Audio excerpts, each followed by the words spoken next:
பிரான்சின் ஓர்லி விமான நிலையத்தில் தரையிறங்கிய விமானம் ஒன்று திடீரென பாதுகாப்பு படையினரால் சுற்றி வளைக்கப்பட்டதால் பெரும் பரபரப்பு ஏற்பட்டுள்ளது. விமானத்தின் விமானி தவறுதலாக ஒரு அவசர சமிக்ஞையை அனுப்பியதே இந்த நடவடிக்கைக்கு காரணம் என தெரிய வந்துள்ளது. மொராக்கோ நாட்டிலிருந்து வந்த ராயல் ஏர் மொராக் நிறுவனத்திற்கு சொந்தமான விமானத்தில் இந்த சம்பவம் நிகழ்ந்தது. விமானம் தரையிறங்கும் வேளையில் விமானி தற்செயலாக விமானம் கடத்தப்பட்டதை குறிக்கும் ரகசிய குறியீட்டை செயல்படுத்தியுள்ளார். இதனால் விமான நிலைய கட்டுப்பாட்டு அறை உடனடியாக பாதுகாப்பு படையினரை எச்சரித்தது. சமிக்ஞை கிடைத்த சில நிமிடங்களிலேயே கமாண்டோ படையினர் மற்றும் தீயணைப்பு வாகனங்கள் ஓடுதளத்திற்கு விரைந்து வந்து விமானத்தை சூழ்ந்து கொண்டன. இதனால் விமானத்திற்குள் இருந்த பயணிகள் மிகுந்த அச்சத்திற்கு உள்ளாகினர்.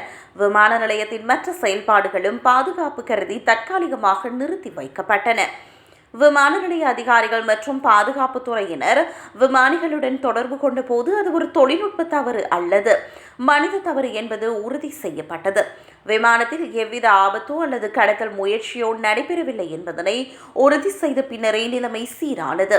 விமான போக்குவரத்து விதிகளின்படி இத்தகைய சமிக்ஞைகள் வரும்போது அதிகாரிகள் எவ்வித தாமதமும் இன்றி மிக உயர்ந்தபட்ச பாதுகாப்பு நடவடிக்கைகளை எடுக்க வேண்டும். அதன் அடிப்படையிலேயே ஆர்லி விமான நிலையத்தில் இந்த அதிரடி நடவடிக்கை மேற்கொள்ளப்பட்டுள்ளது.